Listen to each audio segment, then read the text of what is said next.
Hello and welcome to another edition of the GEB America podcast. I'm your host, Stephen Gunn, and with me today is a fellow athlete, fellow competitor, and fellow person who is passionate about seeing lives changed, and actually the subject of a recent blockbuster hit coming into the movie theaters this last weekend recently. Coach Joe Kennedy. Coach, we're so glad to have you with us here.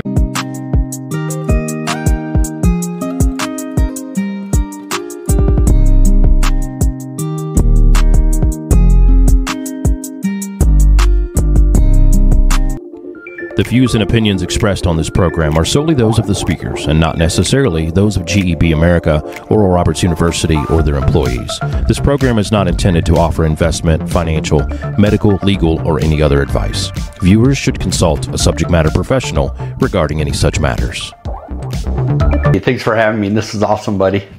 Man, this is going to be good. I'm looking forward to it. And like we talked about off camera a little bit first, fellow athlete here, played some football, played baseball my whole life. And the athletic life is definitely something that I understand and respect greatly. And so I know that it comes with ups and downs. And I bet you never imagined starting in the coaching world that it would come to this type of a exposure. Would you say that? Yeah. You never expect this. I didn't even expect to be a coach. God's got his own plan and puts me on a different path. So I'm just going with the flow now. Well, that's good. That's actually what I was thinking about too. Was that first thing? I'm curious. I've did a little research and I understand it was a little bit of a unique scenario how you came about becoming a coach. Tell a little bit about that. How did that happen? Yeah, I just got out of the Marine Corps, so I didn't know what I wanted to do with my life. I just got married and I was trying to raise a family, trying to find a career. I didn't know what I was going to do. And athletic director came and approached me when I was out on the run. And he saw that I had a Bremerton shirt on, and he asked if I played and struck up a conversation.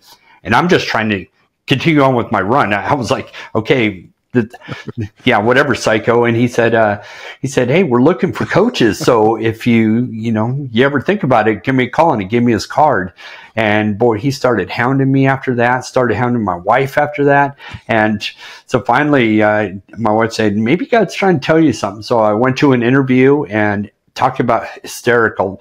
The head coach was sitting in there with the athletic director and some other guys. And the head coach says, so what's your specialty? Offense, defense, special teams? And I was like, none of the above. I don't know anything about football. And he thought this was a big joke or something. He looked around and he goes, why are we even entertaining this guy? And the athletic director says, tell him what you could bring to the program. And I said, leadership, team building, all the intangible things and development of these young men to become, good young men. And that's exactly what we needed in the program. So that's how I got my start. Wow. I love that. I love that. So good. We look at credentials a lot of times and as man and humans, and God says, I got a different program for you. Here's another path. Yes. And I was a brand new believer, so I didn't know what I was doing and I didn't know why I was doing it. I was just, all right, God, you called me to be here. So I'm in. That's great. So actually I was curious a little bit about that. It's the testimony side of it. So you had, I understand, had a really rough childhood and lived a really rough life early on, military and otherwise. How did that journey happen from that rough to coming into acceptance of the relationship with Jesus Christ? Yeah, so I had a lot of people that were sowing seeds, and it went onto this rocky terrain and didn't sprout for so many years. And when I was in the military, in the Marine Corps, I just thought, that's a good fairy tale that they tell people. I was an atheist. I just was thinking that, that's a wonderful fairy tale people tell each other. And when I got out, I got married to my childhood sweetheart, and I was failing miserably at that. And she just had a mini stroke.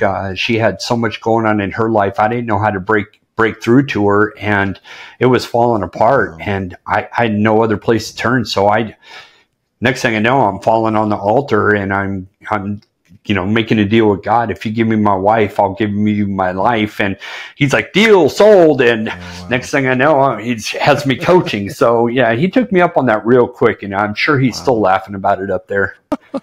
He said that's a good exchange. I like that one. That's good. That's great.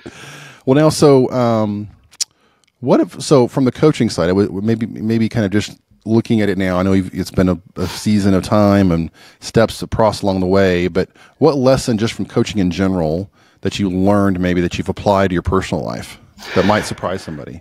Yeah, just how much it is to serve. It's you're teaching these kids about leadership, and you're trying to develop them as leaders, but you really are a true servant leadership, and you are giving everything to your community, to the parents, to the kids, to the program, the school. I mean, you were just serving full time. If you do it right, then you should be wiped out at the end of the day, but see the fruits of your labor with these young men. And it's just incredible to see the change in their lives and the change in my life just by being around them and being able to help raise them.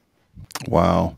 What was one of the biggest things you saw, I guess, on that reciprocation side of it? So like an impact that maybe a student had back on you from what you got to watch them walk through. Yeah, one of the first ones was at the end of the year, the kids will have their, I don't know what they call it, their senior day, and they tell the school and their parents of who the most influential person is and what they're going to do after they graduate.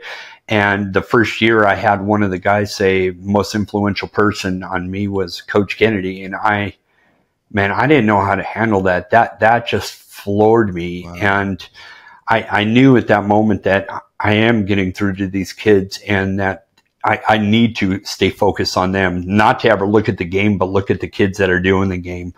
And I tell you, every year was just like that. And I've been to the weddings. I actually performed a wedding ceremony for one of my players about 2 months ago. I was just flew back for one of my quarterbacks that just got married, and this is 10 years after he graduated. So it's amazing to see the life that they go on to, and be able to see them grow up and become better young men.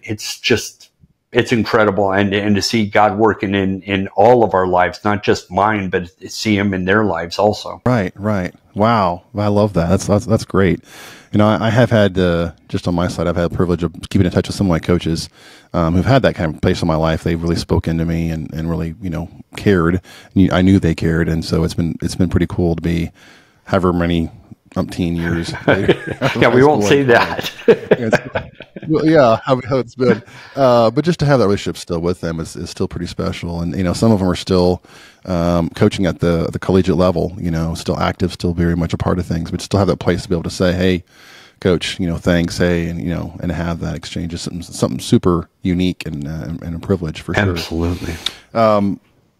So now let's kind of get in, I guess, to maybe kind of the focal highlight of kind of why this story is so special, and the story of the movie, why it got so much great exposure, is because something happened. You got inspired to walk out to the middle of the field and do something. And what was that? And what inspiration, what started that whole process for you? Yeah. So I went to the interview, and they offered me the job right after, and this was on a Friday afternoon. And I said, well, let me be a good person and pray about it. I didn't know what I was doing. So I came home, I prayed with my family. We had 2 kids in the high school, 1 in the middle school. My wife, she was working for the school district in HR. So we had a lot of things to discuss about this. And in the middle of the night over that weekend, Facing the Giants came on, and I'm talking about 2 o'clock in the morning. I'm flipping through channels like crazy. Yeah. And this movie comes on, and I tell you, it was like God reached right through that, grabbed me by my heart, threw me to the ground, and man, I was bawling. I'll admit it. I was crying my eyes out, and it was the first time I heard my calling from God. And I said, I'm here. I will give you the glory. I'm not very original. I stole it right from the movie. I'll give you the glory after every game, win or lose, right there in the battlefield. And that's the way it started, is just me going out to the 50-yard line. When the 2 teams come and meet at midfield, they shake hands. And after we do that, I just take a knee before I walk back to the bench and take my guys into the locker room. So everything just started out as a simple 15-second prayer and kind of developed into something really cool.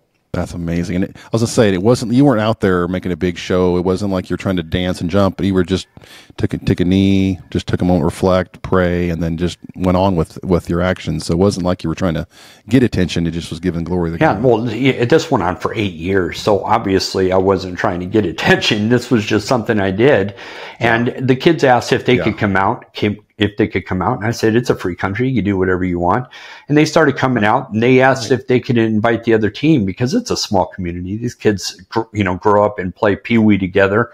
And, once you get to high school, it becomes different, and kids go on along their ways. So we had kids that are friends in our community. So they started inviting the other team. So it turned into something really cool. And we actually got a compliment in our 8 years, or in our 8th year, which started the whole controversy. Somebody saw what we were doing after the football game and just thought it was awesome, and called our principal and gave him a thumbs up of how awesome the football program is doing. And so it's interesting how things come about over the weirdest things. And that's the way it all ran. So they called for a compliment, and I guess that kind of brought a little bit of a spotlight to what was happening. Yeah, and that's great. Well, and investigation and everything, and the lawyers, they're so risk adverse, and one person just raises their eyebrow, they're going to try to remove it. It's so much easier to remove something than to deal with something. And that's where I had my problem, is that you can't take away people's rights, and that just rubbed me the wrong way. Now, how like in terms of this controversy, obviously, how did you, legal challenges going on, how did you really maintain your focus on coaching while navigating that whole scrutiny and public and media attention? Yeah, I just focused on the team. I kept them abreast of everything that was going on. Every conversation I had with the school district, with the superintendent, with the lawyers, I kept them involved, them and the coaches. I didn't want any surprises. I wanted it to be wide open so everybody knew. And then when I told them that I wasn't going to be able to pray with them anymore, they respected that. And they were like, well, that sucks, but hey, I mean, this is their school, their rules. I understand.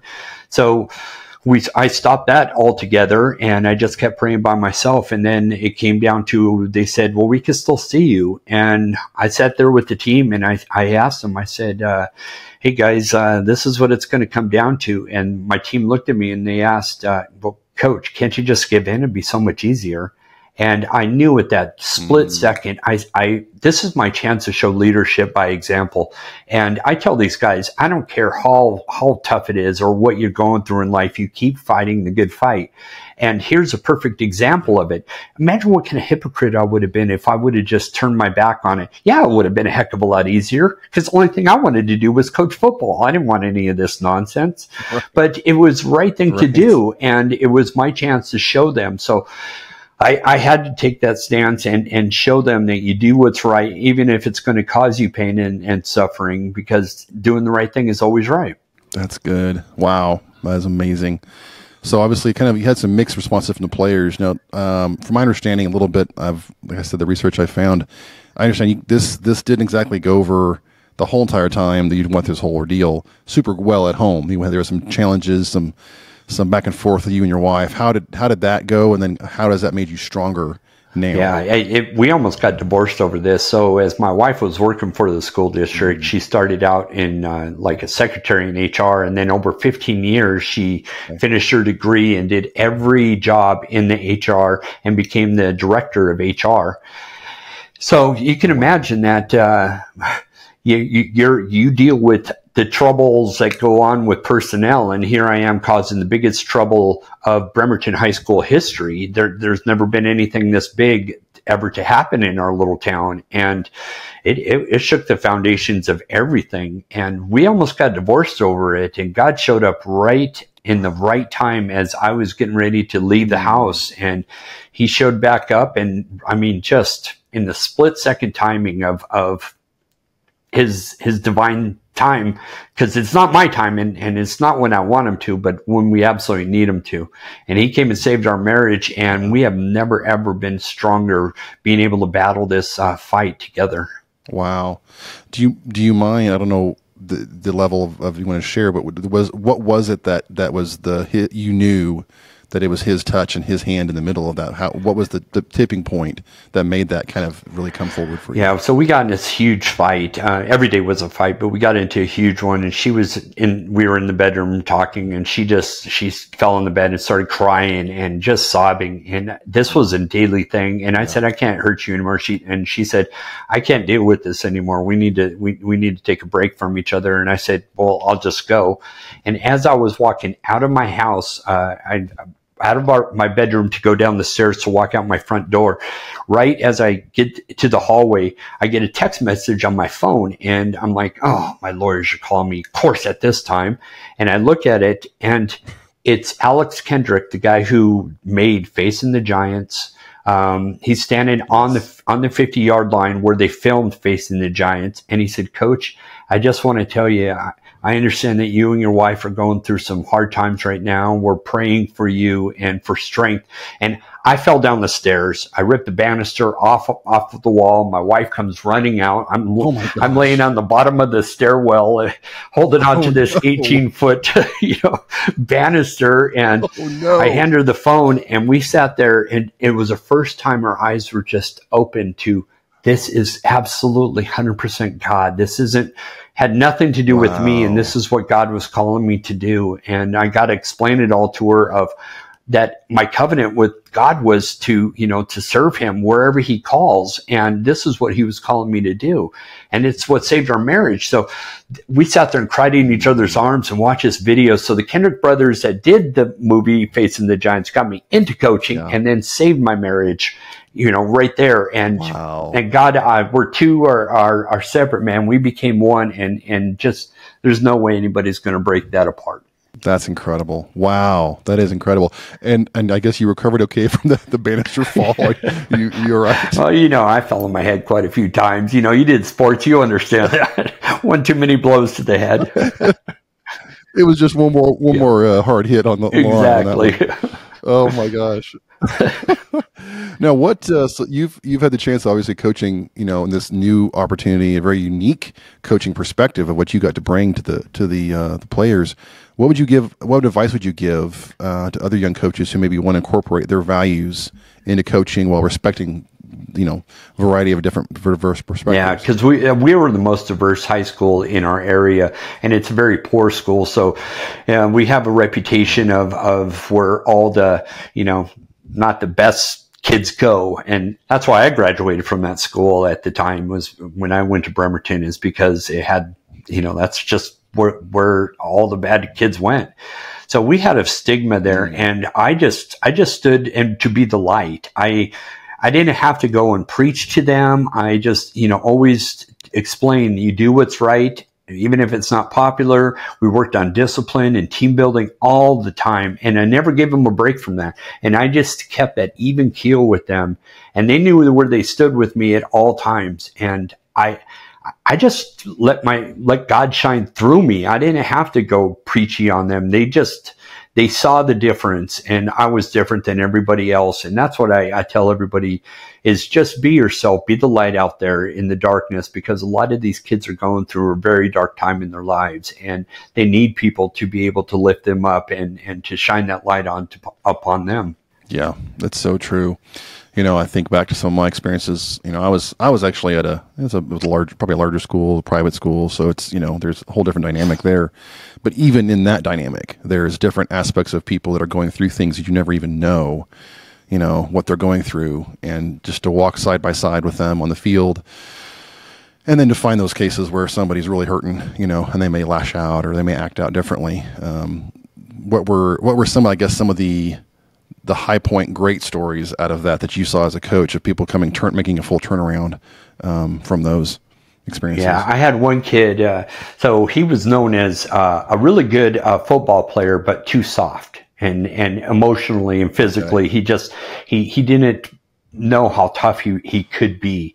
And so that was one of my big things right at the beginning, that I wanted to really develop into this kid, of making him not where everybody looked at him and go, oh, he's only worth one quarter, and then he's garbage the rest of the time. And I worked on him, and he became the #1 running back in Bremerton history, which was just incredible. I told him that right before the game, we've been working on this for, couple months, and I came up to him with a cup of Gatorade, and I was like, hey, want a drink? And he says, sure, coach. And I said, it'll cost you 4 quarters.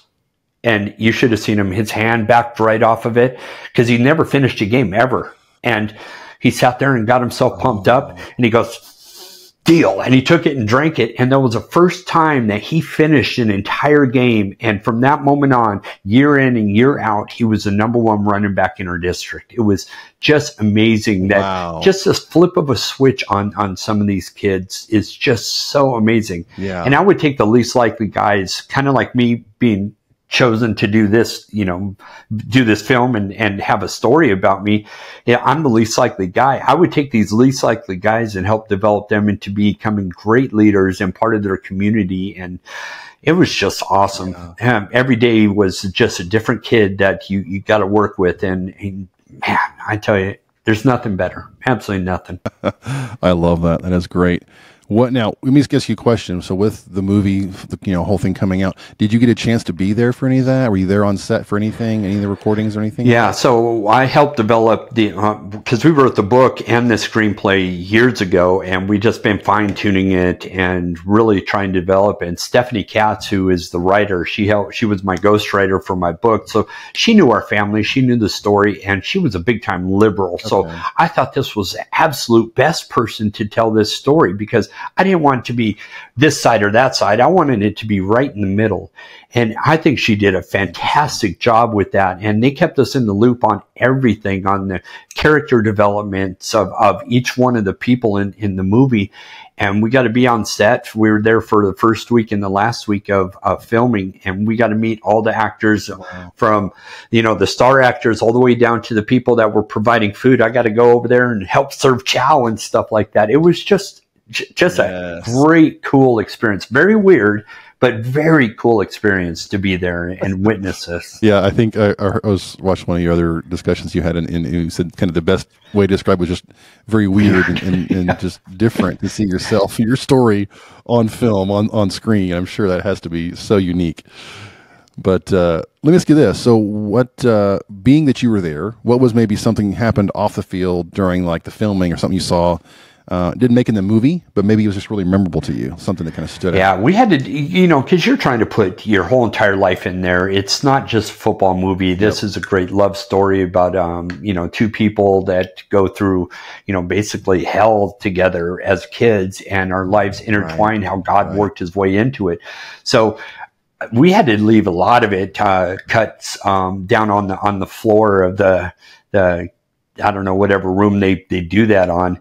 But there were so many highlights that I really wanted to do as far as some of the testimonies that my kids went through and some of their individual things. But man, you just can't put it all in, and you have to merge, here it is, 8 years of coaching, trying to merge all these stories into this little tiny place. So yeah, I think we got all the big ones out, and I think all the kids will see themselves in there in one way or another, and different experiences that we went through, but also people in my life that has spoken into my life and into my wife's, and just really how amazing God is and how amazing our country is, especially right now. Oh my God. I can't think of a better time to come out with a movie like this than right before an election, when we need some good news and we need people to be able to stand up for their beliefs. I think it's a perfect timing.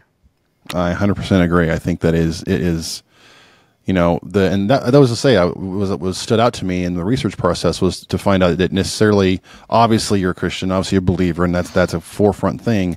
But really the bigger factor that you saw in this was more about the freedom of speech, like the whole idea of not sequestering, not pushing that down across any levels really, but particularly because it's like, this other group or this other, belief system can say whatever they want to, but no, you're a Christian, you can't pray. Like, to really provide some light on that. Yeah, and it's a very unique situation for me because being a Marine, we serve to protect the Constitution and against all enemies, foreign and domestic. And here it is, 20 years later after I get out of the Marine Corps, and I'm still fighting people within our country. So the domestic is very much alive, and it's for everybody. Like you said, it's for Jewish people, it's for Muslims, it's for you Buddhists. Right. You pick it, and that's what it is about. It's the freedoms that all Americans are supposed to have. There's nobody better than anybody else, and nobody has more rights than everybody else. And I wanted an even playing field for all people in America.